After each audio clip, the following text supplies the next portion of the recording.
Y ya estamos transmitiendo a Facebook desde aquí, desde la sala de Zoom. Buenas noches, bienvenidos y bienvenidas todos y todas a un miércoles más del Centro Astronómico Clavius. Un miércoles que ya se ve con un pie en la puerta de las vacaciones. Ya solo nos quedan 2 semanas de actividad más antes de irnos a las merecidas vacaciones. Entonces, bueno, pues en el calendario teníamos programada una observación a distancia, es decir, poner una cámara en el telescopio y transmitir esa imagen. Es una, es una modalidad entre la astrofotografía y la observación con ocular en nuestro ojo con el ocular, que pues eso nos da una variante en el sentido de que nuestro ojo es limitado, las cámaras son más sensibles, pero desafortunadamente las nubes hicieron de las suyas. ¿Verdad, Gerardo? Sí, sí está bastante cerrado el cielo y de hecho el pronóstico se cumplió así casi a cabalidad porque durante el día de hecho estuvo muy soleado, no había muchas nubes, estuvo viendo el sol y Lore dice, a las 6 dice el pronóstico que esto se descompone y efectivamente a las 6 de la tarde se empezó a nublar y ahorita, bueno, salimos a ver si algo se veía y como bien dice Lore, ni la luna, que es el objeto más grande, logramos ver. Entonces, pues tuvimos que aplicar el plan B. Bueno, pues ¿cuál es el plan B?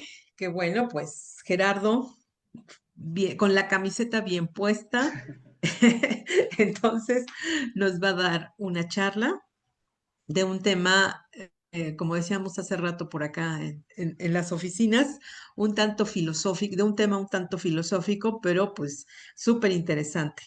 Entonces, bueno, pues aplicando el protocolo de que hacemos el cambio al plan B y no tenemos observación en el telescopio, pero sí tenemos una charla, pues vamos a presentar a nuestro expositor del día de hoy, que es Gerardo.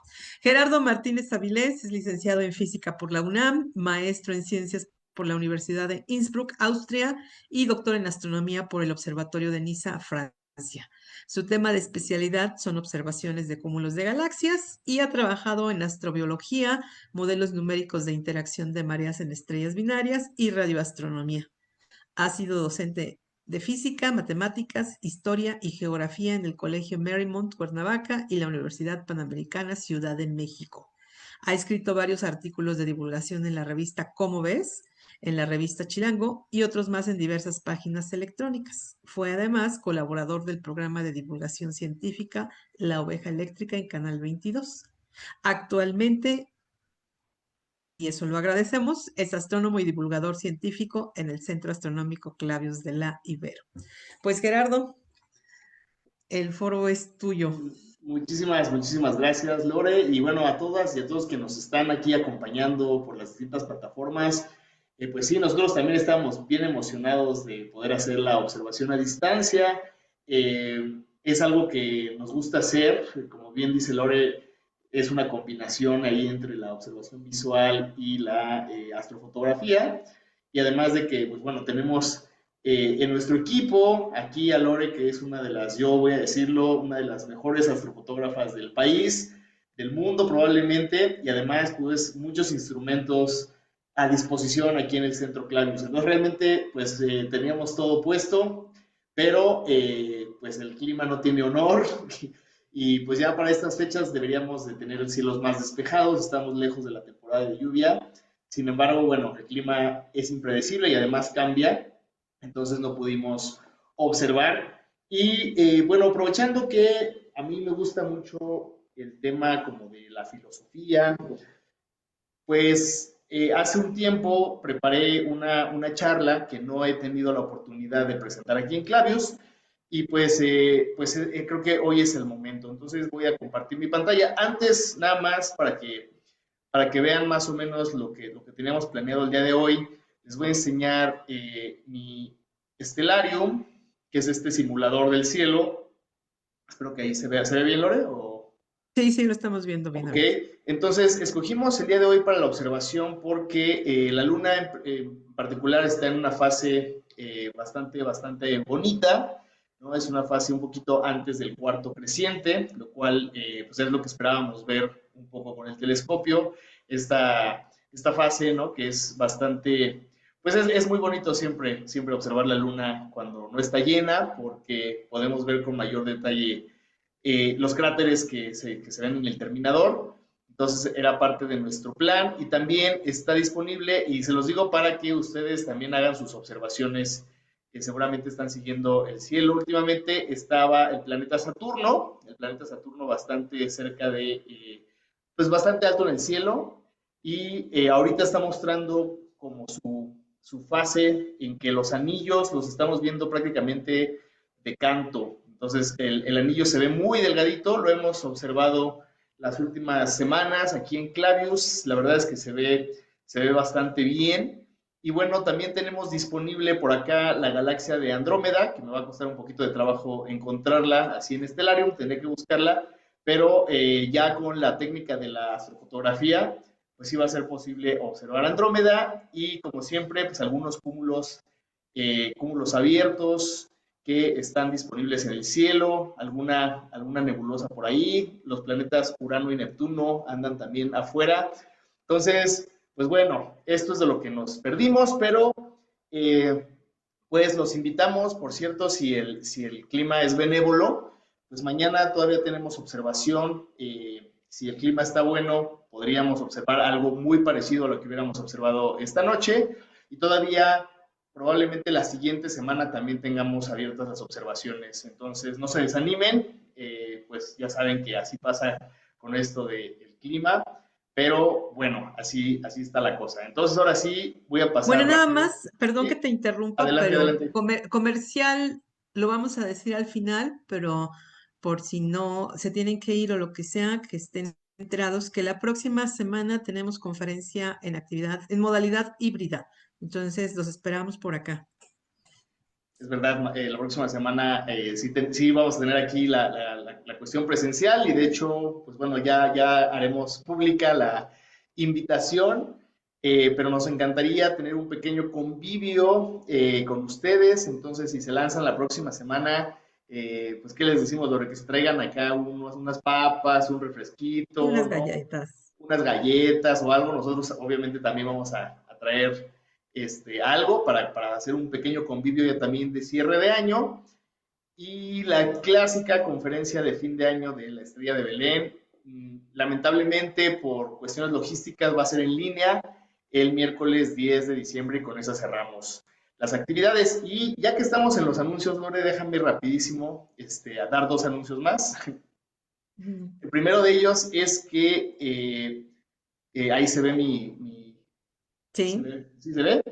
Bueno, sí. es que el próximo sábado 29 de noviembre es la Noche de las Estrellas, que como todos los años la organiza la UNAM, el Instituto de Astronomía de la UNAM, pero muchísimas instituciones y grupos de aficionados a la astronomía participamos en Ciudad Universitaria el sábado 29 de noviembre de 2025, a partir de las 3 de la tarde hasta las 10 de la noche. Vamos a estar ahí en Ciudad Universitaria.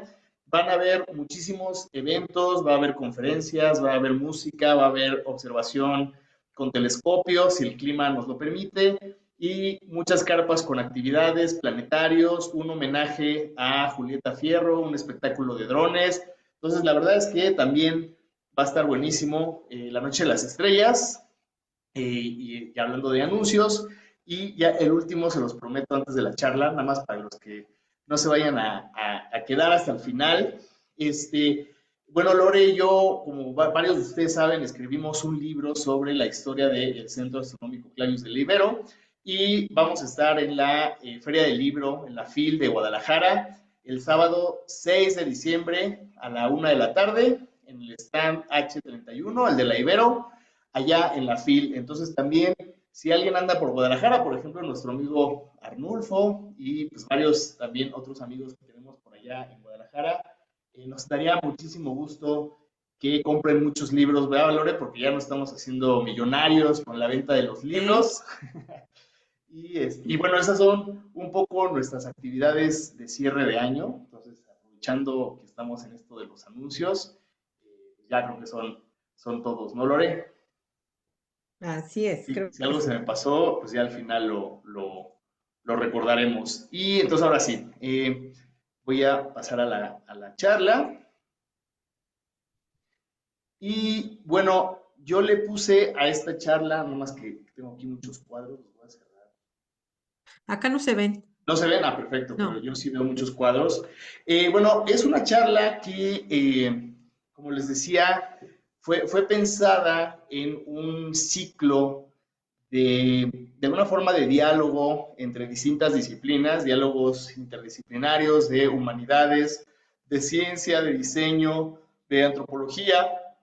Y como astrónomos, pues nos tocó, o bueno, a mí me tocó exponer sobre el concepto del espacio, que pues de alguna forma es el escenario en el que siempre estamos como inmersos, desde donde hacemos las observaciones y hacia donde hacemos las observaciones, hablamos del espacio.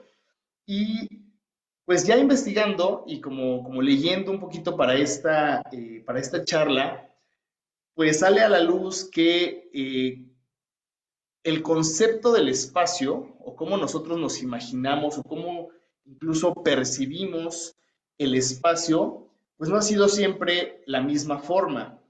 Ahora nosotros, digamos que nosotros cuando nos asomamos al cielo, ya tenemos en la mente como cargado de alguna forma un concepto de cómo es el espacio, qué tan grande es, si tiene lugares privilegiados o no los tiene, pero eso que tal vez para nosotros es como muy obvio, nosotros es muy obvio y ahorita los invito durante la charla que hagan el ejercicio de ustedes cómo se imaginan el espacio, qué concepto tienen del espacio, pero como se darán cuenta a lo largo de la charla, pues ese concepto no es obvio, sino que está cargado totalmente pues de conceptos, de concepciones anteriores. Denme un segundito, espérenme tantitito, nada más. Ok, es que veo por ahí una como un dibujito que se está ahí como metiendo. Espero que no sea nada grave. Y vuelvo a compartir. Ahí se ve Lore, ¿está bien todo? Es que veía yo un Sí, ahí dibujito. está. Ok, sale. Entonces vamos a empezar. Pues tratando de resolver la pregunta. Y por cierto, se darán cuenta a lo largo de la charla que cuando la estuve preparando, eso ya fue hace algún tiempo, era yo nuevo en esto del uso de la inteligencia artificial. Entonces, muchas de las imágenes, la gran mayoría de las imágenes que ustedes van a ver en la charla fueron generadas con inteligencia artificial haciendo peticiones de concepciones del espacio, distintos conceptos del espacio. Entonces también como la inteligencia artificial, yo estaba haciendo un experimento en ese momento, pues no, yo no voy a decir que se imagina, yo no creo que las inteligencias se imaginen cosas, pero bueno, cómo nos muestra lo que le pedimos, ¿no? Entonces por eso verán a lo largo de la plática pues muchas imágenes generadas por inteligencia artificial con esta temática. Entonces, justamente, ¿qué es el espacio? ¿No? ¿Qué es el espacio? El espacio, otra vez, hablamos del espacio todo el tiempo, utilizamos esa palabra espacio muchísimo y le utilizamos una palabra polisémica, una palabra que, pues como que tiene muchos significados. Entonces, yo busqué en el diccionario. Oh, Dios mío, no sé qué está pasando aquí. Denme un segundito. No sé qué me hizo esta cosa, me traicionó. No sé por qué se fue toda la charla. Bueno, ya le estoy arruinando aquí la presentación. Discúlpenme, no sé qué hizo mi cursor aquí. Ok, entonces, si yo busco la palabra espacio en el diccionario de la Real Academia Española, es el diccionario, digamos que muy importante de los que hablamos el castellano, y bueno, como pueden ver, hay muchas definiciones de lo que es el espacio, ¿no? Les voy a leer algunas de ellas. Extensión que contiene toda la materia existente, es de alguna forma una definición que nos sirve en la física. Sinónimos: universo, cosmos, cielo, firmamento, éter, son los que aparecen como sinónimos de espacio en ese diccionario. Otra definición: parte de espacio ocupada por un objeto material, y de eso sería sinónimo sitio, lugar, zona, área, ámbito o ambiente. Luego está otra definición, espacio exterior, ¿no? Que es un poco lo que utilizamos en astronomía, el espacio exterior, todo aquello que observamos desde los telescopios y que está fuera de la Tierra, sería también un sinónimo. Capacidad de un terreno o lugar, ¿no? Cuando decimos que tenemos mucho espacio, en mi casa tengo mucho espacio o en mi jardín tengo mucho espacio, utilizamos la palabra espacio en ese campo. Sinónimo sería dimensión, volumen, capacidad, amplitud, anchura, extensión, superficie o medida. ¿Sale? Luego también distancia entre dos cuerpos, eso es algo que se puede también definir como espacio. Separación entre las líneas o entre letras o palabras de una misma línea de un texto impreso, ¿no? Entonces, cuando nos dicen que un texto va a doble espacio o que va en 1.5 el espaciado, ¿no? Entonces también utilizamos la palabra espacio e incluso puede ser utilizado como transcurso de tiempo entre dos sucesos, ¿no? Podemos hablar de tiempo y espacio como si fueran sinónimos. Voy a decir un ejemplo como el espacio que ocurre entre la antigüedad y el Renacimiento, ¿no? Ese espacio, en realidad estoy hablando de la Edad Media, estoy hablando de un tiempo, pero utilizamos la palabra espacio para, pues, para distinguir entre esos dos periodos de tiempo. Entonces, como pueden ver, la palabra espacio, pues es muy ambigua. Podemos hablar de un montón de cosas con la misma palabra y de acuerdo a su contexto, pues esperamos no caer en demasiadas confusiones. ¿Sale? En un diccionario filosófico, la enciclopedia de filosofía de Stanford, que es una enciclopedia de filosofía que ustedes pueden consultar, muchas de las entradas de esa enciclopedia son libres, no se necesita estar suscrito. Si ustedes buscan en internet, van a encontrar muchísimas definiciones de lo que ustedes estén buscando en el ámbito de la filosofía, ¿no? Por eso es una enciclopedia de filosofía. Entonces, en esa enciclopedia yo encontré que el espacio puede definirse como el marco en el que ocurren los cambios de posición de los cuerpos, ya sea en relación con otros objetos o con una estructura privilegiada del universo.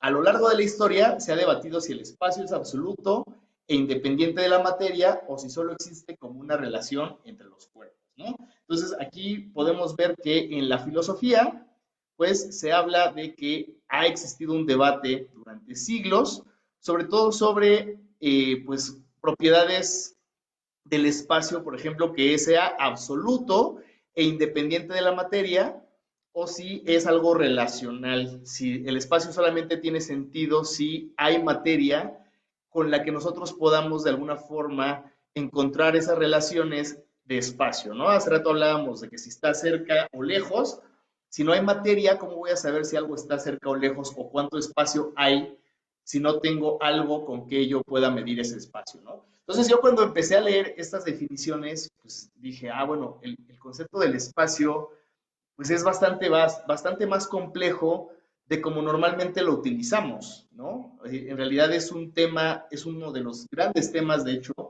de debate en filosofía. ¿Cuál es la naturaleza del mismísimo espacio? Entonces, el concepto del espacio pues es un concepto que ha evolucionado a lo largo de la historia. No siempre hemos tenido la misma idea del espacio. Les digo otra vez, es raro pensar en eso, ¿no? O sea, nosotros tenemos una idea de cómo es el espacio, pero esa idea, de nuevo, no es una idea que siempre ha estado en la cabeza de los seres humanos. Entonces, es como no sé, a mí me cuesta trabajo ponerme en los zapatos de estos hombres, seres humanos antiguos, que tenían conceptos del espacio bien diferentes y ahorita espero que les quede más claro a qué me refiero con esto. ¿Sale? Pues vamos a empezar con uno de los grandes pensadores de la cultura occidental, que era ni más ni menos que el filósofo Aristóteles. Ustedes saben que Aristóteles era griego, era de Estagira, de habla griega, fue alumno de Platón, fue maestro de Alejandro Magno, fue uno de los grandes filósofos de todos los tiempos, sobre todo de la antigüedad clásica, y hay quien llama a Aristóteles de repente el primer científico, ¿no? Dicen que Aristóteles fue el primer científico porque mucho de lo que escribió fueron libros sobre la naturaleza. Escribió libros de física, escribió libros de meteorología, de astronomía, de biología, y pues bueno, Aristóteles ahora sí que era, pues le entró a todo, ¿sale? Pero bueno, Aristóteles tenía un concepto del espacio que es de alguna forma ajeno o distinto a el concepto que nosotros tenemos del espacio. Según Aristóteles, los cuerpos pesados caen y los ligeros ascienden debido a su propia naturaleza.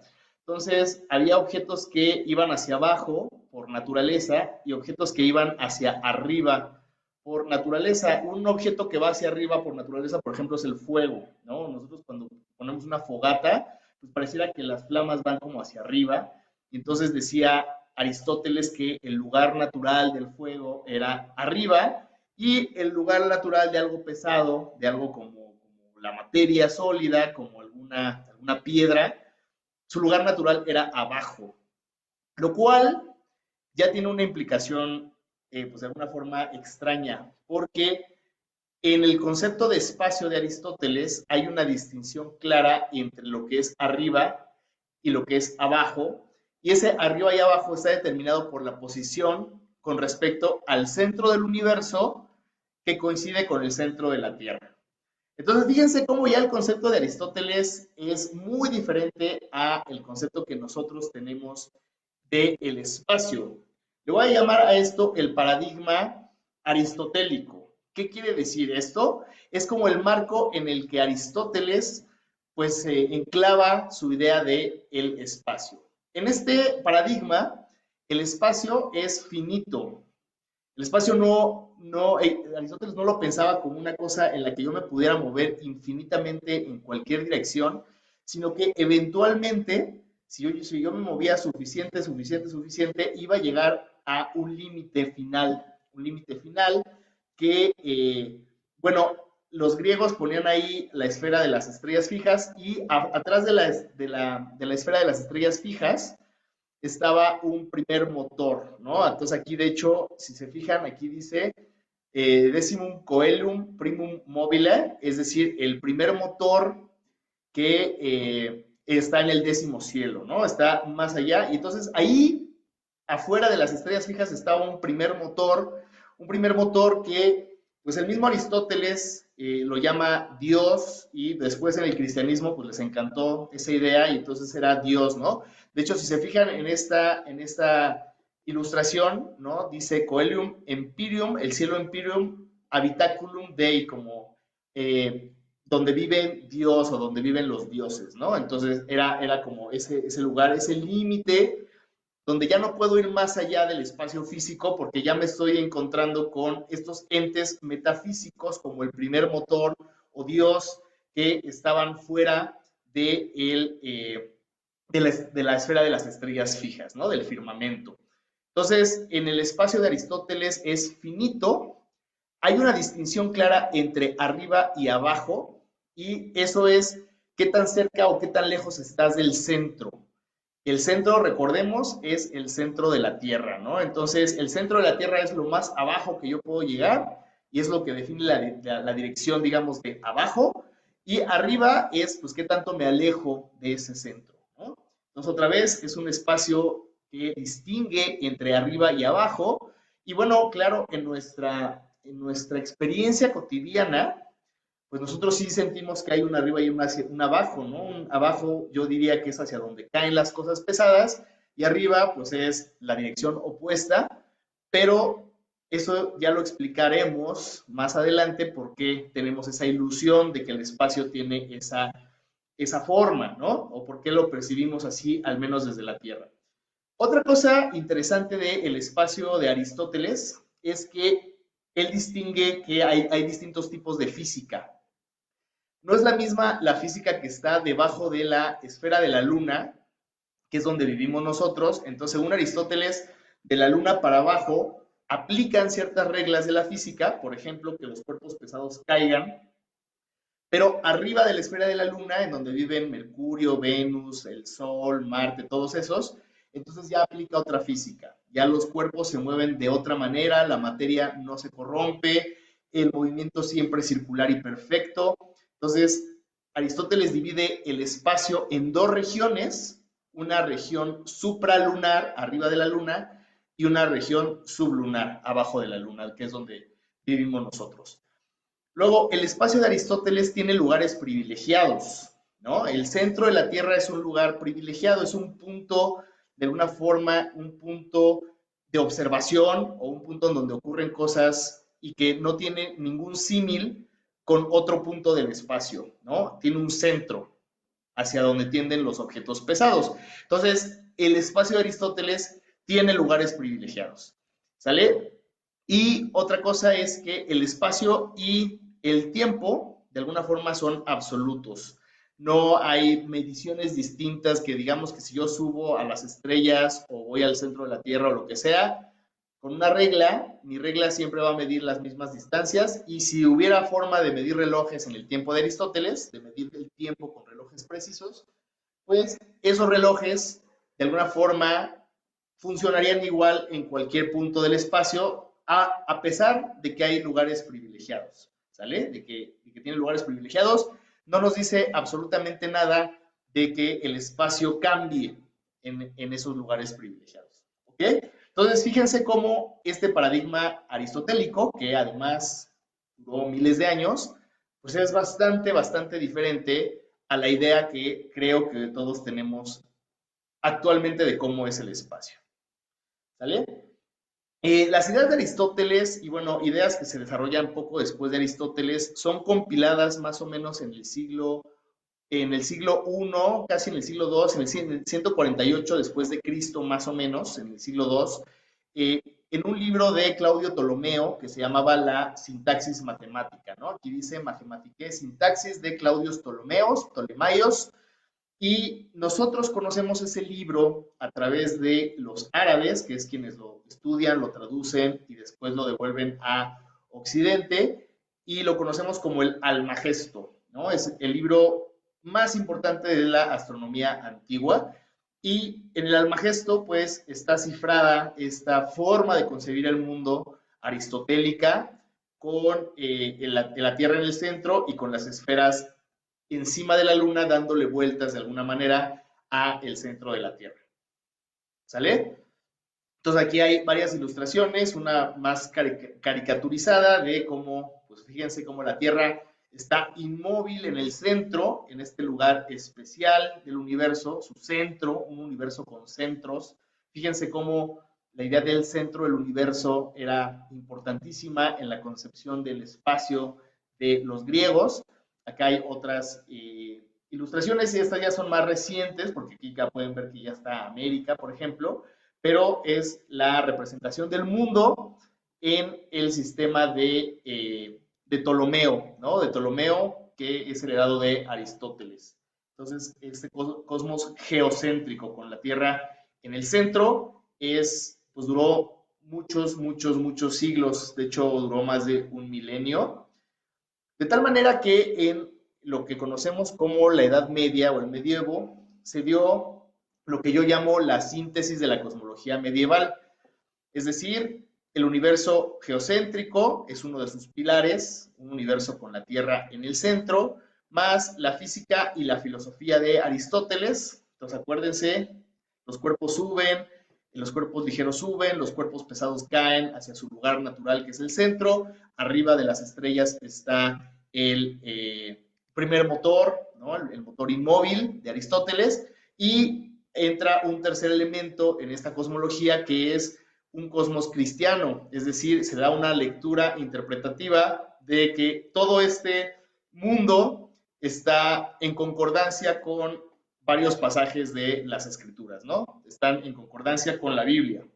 Entonces, este concepto del espacio tan extraño para mí, imaginarme el espacio así, pues es la verdad para mí bastante complicado, pero imagínense que era lo normal en la Edad Media pensar que pues así estaba organizado de alguna forma el cosmos, así está organizado el universo. ¿Sale?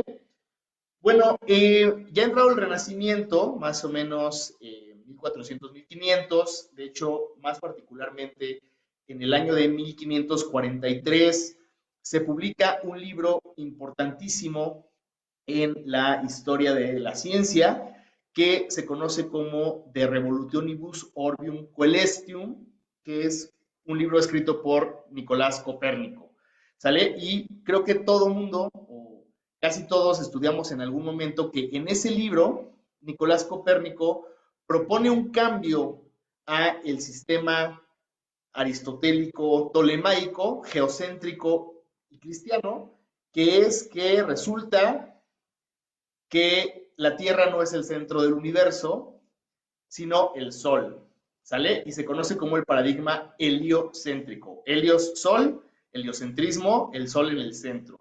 Entonces, aquí está la, digamos, la ampliación de esta figura del libro de Copérnico, en donde claramente vemos que Copérnico de alguna forma cambia el lugar del centro del universo, entonces pone al Sol en el centro y a la Tierra la pone en el lugar que ocupaba el Sol. Entonces, de alguna forma cambia las posiciones del Sol y de la Tierra en el sistema. Y entonces pareciera que es un cambio muy radical, el cambio de Copérnico es muy radical porque despoja a la Tierra de ser el centro del universo. Sin embargo, si analizamos más profundamente el concepto de espacio en el copernicanismo, nos vamos a dar cuenta de que tiene muchas similitudes con el sistema de Aristóteles. Por ejemplo, el espacio sigue siendo finito. No es que Copérnico diga, ah, bueno, la esfera de las estrellas fijas ya no existe, simplemente ahí sigue. Atrás puede seguir el primer motor, si quieren, ¿no? Entonces, sigue siendo finito. No hay una distinción entre el mundo sublunar y supralunar, ese sí es un cambio, ¿no? Entonces, aquí Copérnico de alguna forma se deshace de esa idea de que hay un mundo abajo de la luna y hay un mundo arriba de la luna. Eso ya no tiene ningún sentido en el sistema heliocéntrico. Sigue habiendo una distinción entre arriba y abajo. ¿Y a qué me refiero con eso? Otra vez, cuando nosotros ponemos al Sol en el centro del universo, tenemos una forma de medir qué tan cerca estamos del Sol y qué tan lejos estamos del Sol, lo cual sigue teniendo una noción de arriba y abajo, cerca del centro o lejos del centro. Entonces, eso lo mantiene del sistema aristotélico. Sigue teniendo lugares privilegiados, porque ahora ya no lo ocupamos nosotros, el lugar céntrico e inmóvil ya no lo ocupa la Tierra, pero sí lo ocupa alguien, el Sol. Entonces, sí hay un lugar privilegiado, hay un lugar, un centro, nada más que ya no lo ocupa la Tierra, y el espacio y el tiempo siguen siendo absolutos. Entonces, si se fijan, pues del paradigma aristotélico, la distinción entre la física del mundo lunar y supralunar es lo único que cambia y todo lo demás se queda pues más o menos igual. Entonces, pues es verdad que Copérnico vino a dar una gran lección a la humanidad para enseñarnos que no ocupábamos el centro del universo, pero sigue existiendo una idea de centro del universo, sigue existiendo un mundo arriba de las estrellas fijas. El sistema es muy parecido a el sistema de Aristóteles. Entonces, el cambio, digamos que Copérnico simplemente da como el primer paso a un cambio más radical en la idea del espacio que tenía la humanidad, ¿sale? Entonces, bueno, en esta época se habla, ¿no? El cambio de Copérnico sí vino a trastocar al menos dos de estas tres, o yo diría que las tres, de hecho las tres, de alguna forma los tres pilares de la cosmología medieval, pues sí se ven afectados y pues en esa época se empiezan a revisar todos estos conceptos para armar un nuevo concepto de lo que es el espacio, ¿vale? Este personaje, que aquí así se lo imagina la inteligencia artificial, no era así, se llama Giordano Bruno. Giordano Bruno sí da un cambio mucho más radical que el que propone Copérnico. Acuérdense, Copérnico respeta casi todo aquí, nada más que cambia de lugar a la Tierra y al Sol, cambia de lugar el centro, quién ocupa el centro, pero sigue habiendo un centro, sigue habiendo una esfera de las estrellas fijas, etcétera. Y Giordano Bruno lo que nos dice es, no, pues cuál esfera de las estrellas fijas.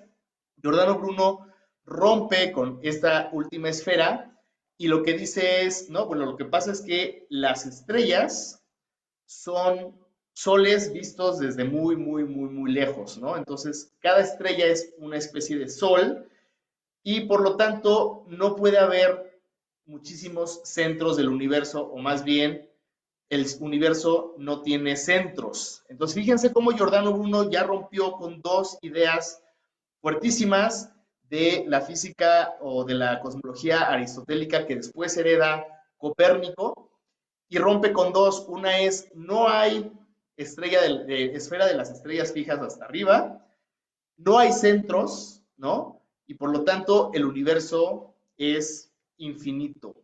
Entonces, el paradigma de Bruno es realmente el que se lleva, digamos que las palmas de romper prácticamente con todo lo que nos había dicho Aristóteles, casi todo. Fíjense lo único que ya se conservó. Entonces nos dice Giordano Bruno, bueno, el espacio es infinito, entonces ya no hay un espacio finito, sino que el espacio tiene que ser infinito. No hay distinción entre arriba y abajo, aquí sí, ni con Copérnico, ¿no? Copérnico sí había distinción porque había algo más cerca del Sol, que era el centro, y algo más lejos del Sol. Con Giordano Bruno ya no tiene sentido el arriba y el abajo. La física es igual en todos lados, entonces aquí esto ya lo había de alguna forma anunciado el paradigma de Copérnico.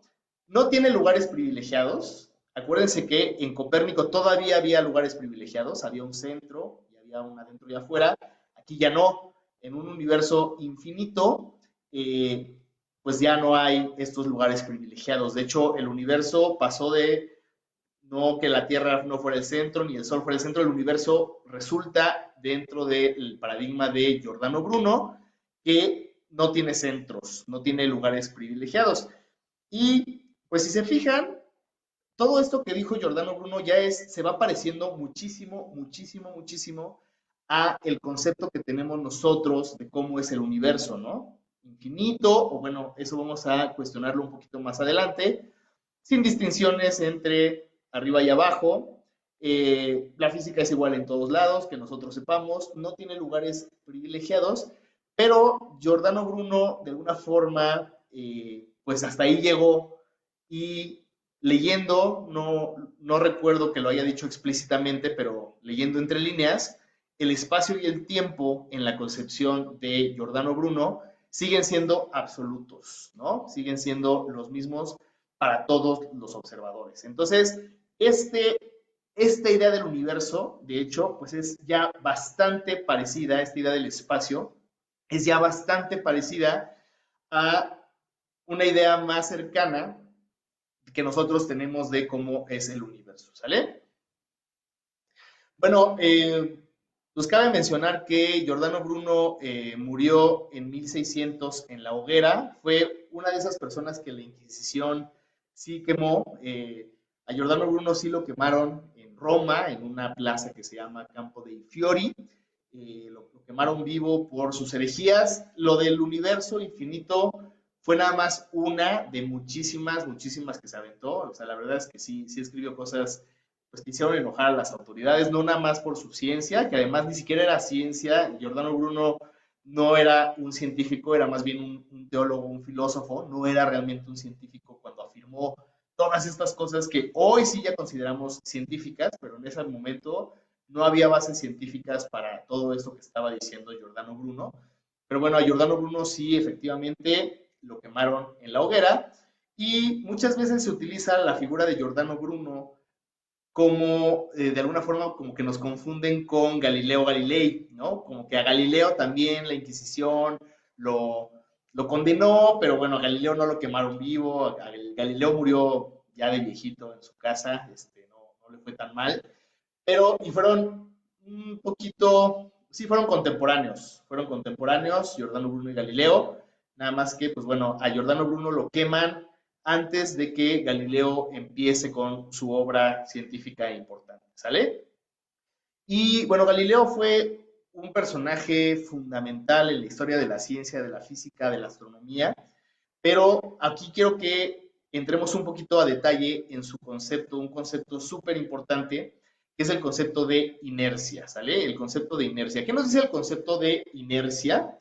Y este concepto de inercia está ya muy relacionado con una cosa que se llama la relatividad galileana, ¿sale? Voy a leer rápida esta frase. Nos dice, bueno, nos dice el concepto de relatividad galileana. Las leyes de la física son las mismas en todos los sistemas de referencia inerciales. ¿Cuáles son esos? Es decir, aquellos que se mueven con velocidad constante entre sí.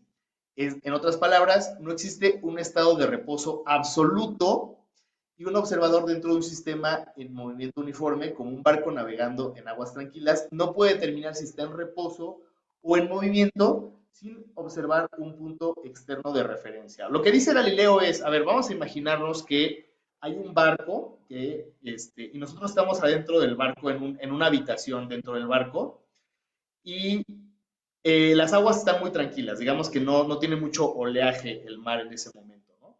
Entonces lo que dice Galileo es que nosotros no podemos saber si estamos adentro de esa habitación. Nosotros no podemos saber si el barco se está moviendo o está en reposo. No hay forma de distinguirlos. Claro, si ya de repente yo salgo y veo que el agua se está moviendo hacia atrás, entonces ya puedo saber, pero adentro de la habitación no hay, no es distinguible que yo me esté moviendo o no, lo cual nos habla de que no hay un estado absoluto, ¿se acuerdan aquí? Espacio y tiempo absolutos. Bueno, resulta que no hay una forma absoluta de saber en qué relación estamos con el espacio, si nos estamos moviendo o no nos estamos moviendo. Ese concepto de inercia fue fundamental para entender la física como la entendemos hoy en día. Entonces, fíjense cómo ya en 1600 y cacho, 1600, ¿qué habrá sido esto? 1615, pues ya se empieza a romper este otro paradigma de acá, de que el espacio y el tiempo son absolutos. Ya Galileo nos está diciendo que no, que hay una especie de relatividad en la que no podemos saber si las cosas se mueven o no, si estamos en movimiento rectilíneo uniforme. ¿Sale? Ese concepto de la relatividad galileana es importantísimo para el concepto del espacio-tiempo. Y la gran síntesis viene un poco después, porque el mismo año 1642, el año en que muere Galileo, nace Isaac Newton.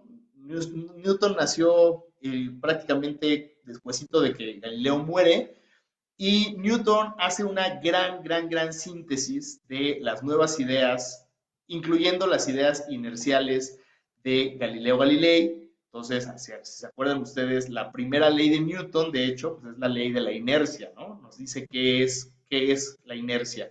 Entonces, la gran síntesis de Isaac Newton, pues trae un paradigma que voy a llamar el paradigma newtoniano, un nuevo paradigma de cómo es el espacio, ¿sale? El espacio es infinito, entonces eso ya lo heredamos del paradigma browniano, de Giordano Bruno. El espacio es homogéneo e isotrópico. ¿Qué quiere decir esto? Es como decir que no hay distinción entre arriba y abajo. Para donde yo me voltee, si yo estoy de cabeza, si yo estoy de lado, si estoy viendo para arriba, pues da lo mismo. No hay distinción entre arriba, abajo, de izquierda a derecha, adelante, atrás. Todo es igual para todos lados. Eso nos dice Newton. El espacio es homogéneo e isotrópico. La física es igual en todos lados, entonces eso es algo que ya también más o menos heredamos de Giordano Bruno. Giordano Bruno rompe con esta esfera de las estrellas fijas. Nada de eso. Todo es igual en todos lados. No tiene lugares privilegiados, por supuesto. En el paradigma newtoniano, el espacio y el tiempo son absolutos. Sin embargo, ya Galileo nos habló de un principio de relatividad, ¿sale? Entonces, espacio y tiempo absoluto sí, pero no podemos decir con certeza que algo se está moviendo o no se está moviendo, ¿sale? Entonces ya meten el principio de relatividad, es decir, no hay distinción entre reposo y movimiento, y con movimiento, bueno, quiero decir movimiento rectilíneo uniforme, ¿sale? Porque si estoy acelerado, entonces sí hay una distinción muy clara. Pero entonces, esto es el paradigma newtoniano. Véanlo otra vez, se parece muchísimo a la idea de espacio que tenemos hoy en día para muchísimas cosas en nuestra cotidianidad, incluso como astrónomos, ¿no? Como astrónomos nos enfrentamos de alguna forma a este espacio muchísimo, muchísimo, muchísimo. Sin embargo, no está todavía completa la descripción. ¿Sale? Entonces, bueno, años después de Newton, que la física newtoniana fue así como la base de la física durante varios siglos, pero poco a poco se fueron dando cuenta, fueron saliendo otras leyes en otros campos de la física, en particular el electromagnetismo, y se dieron cuenta de que la física de Newton era incompatible con las ecuaciones del electromagnetismo, es decir, las leyes de la física parecían ser distintas dependiendo de si un observador se movía o estaba en reposo. ¿Se acuerdan que nosotros no podíamos distinguir entre el reposo y el movimiento? Bueno, resulta que si nos movíamos o no, eso cambiaba ciertas leyes. Y entonces dijeron, eso está un poco raro. Está raro porque, pues en principio no podríamos distinguir, pero la incompatibilidad con el electromagnetismo nos dice que sí deberíamos de poderlo distinguir. Entonces, ¿quién tiene razón? ¿Quién tiene razón? ¿La física es distinguible o no es distinguible? Y a principios del siglo XX, quien viene a solucionar este problema fue justamente Albert Einstein, con una teoría famosísima y muy fundamental de la física actual, que es la teoría de la relatividad general. Einstein formula esta teoría en el año de 1915 y lo que nos dice es una teoría geométrica de la gravitación, pero es en realidad una teoría geométrica del espacio que reemplaza al paradigma de Isaac Newton, ¿no? Newton, dentro de su teoría, lo que nos dice es que la gravedad es una fuerza a distancia, los cuerpos se pueden sentir a distancia, y Einstein nos dice que no, que más bien la gravedad es esta geometría deformada del espacio. Y de hecho no es nada más el espacio, sino el espacio-tiempo. Entonces fíjense cómo Einstein nos dice, no, no podemos hablar nada más de espacio, sino tenemos que hablar de espacio-tiempo. En la teoría de la relatividad general, el espacio-tiempo es un tejido flexible que se deforma en la presencia de masa y energía, y esta curvatura que se crea en la malla espacio-tiempo es lo que pues determina el movimiento de los cuerpos en el espacio-tiempo. ¿Vale?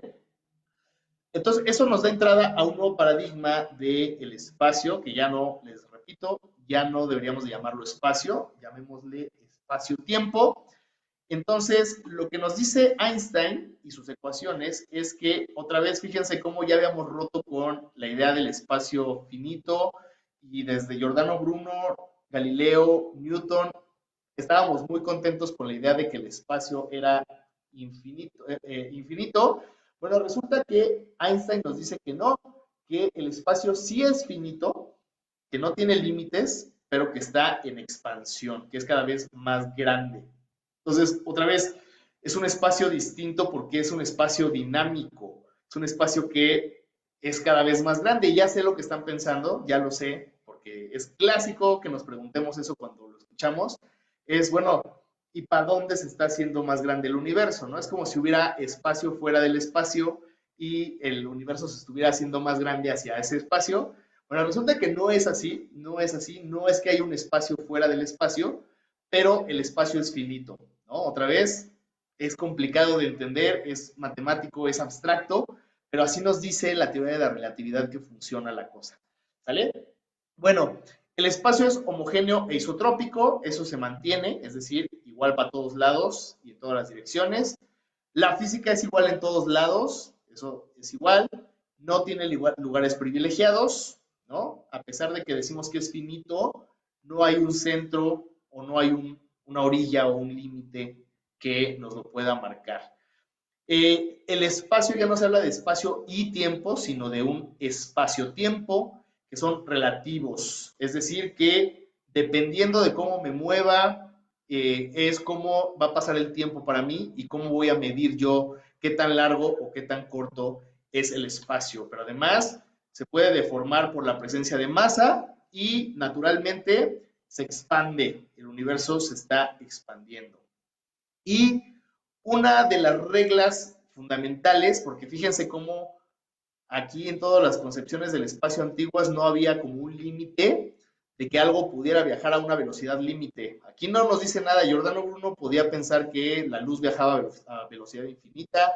De hecho, en el paradigma newtoniano, la gravedad, la fuerza de gravedad viaja a velocidad infinita, pero Einstein nos dice que nanay, no se puede viajar más rápido que la velocidad de la luz. Hay un límite de qué tan rápido se pueden mover las cosas en el espacio. Eso es algo súper, súper novedoso del paradigma relativista, ¿sale? Entonces, resulta que Dios sabrá por qué, pero hay un límite. No se puede viajar más rápido que la velocidad de la luz. Entonces, este es el paradigma relativista. Tiene poquito más de 100 años, unos 110 años, se cumplen en el 2025, de que tenemos una teoría que pues nos dice esta nueva forma de concebir al espacio. ¿Sale? Y bueno, la teoría de Einstein, por supuesto, tiene unas cosas maravillosas, unas más fantásticas que otras. Por ejemplo, los agujeros negros, de los cuales pues ya sabemos, astrofísicamente sabemos que existen, incluso se han observado un par con ciertas restricciones, pero se han podido observar casi directamente dos agujeros negros al menos.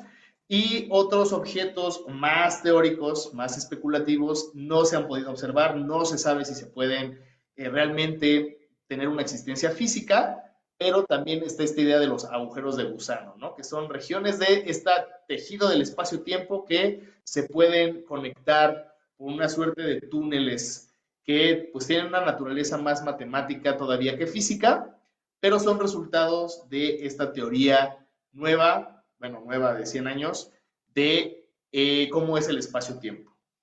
¿Sale? Bueno, a mí esta foto me encanta, la foto de la conferencia Solvay en Bélgica del año de 1927. Aquí ustedes pueden reconocer fácilmente a Albert Einstein, es el que está aquí en primera fila.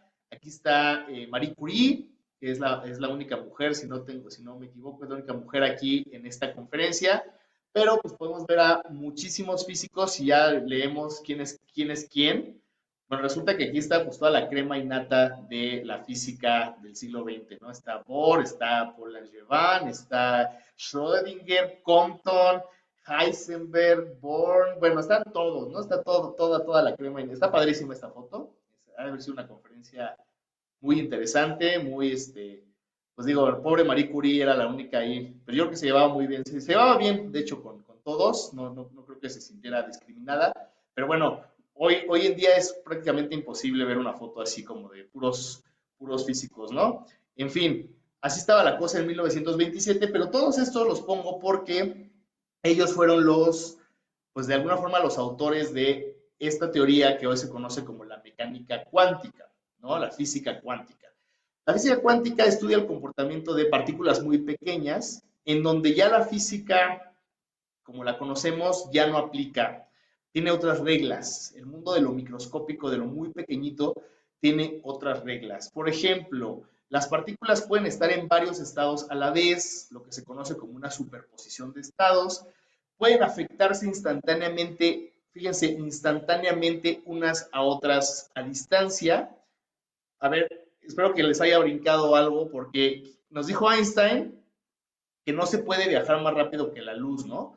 Pero entonces otra vez, en el paradigma cuántico, pues resulta que las partículas sí se pueden comunicar infinitamente con una velocidad infinita, la señal de una le llega a la otra, ¿no? Es algo que todavía no se acaba de entender muy bien porque justamente ese hecho que empezó como una teoría y ahora experimentalmente parece que así es, pues rompe con este paradigma relativista, ¿no? Entonces, hay formas, han intentado, pues, explicar ese comportamiento sin afectar la teoría de la relatividad, pero en este paradigma, pues, de alguna forma regresa la posibilidad de viajar más rápido que la luz e incluso viajar a una velocidad infinita, si es que hay una señal que viaja de una partícula a otra.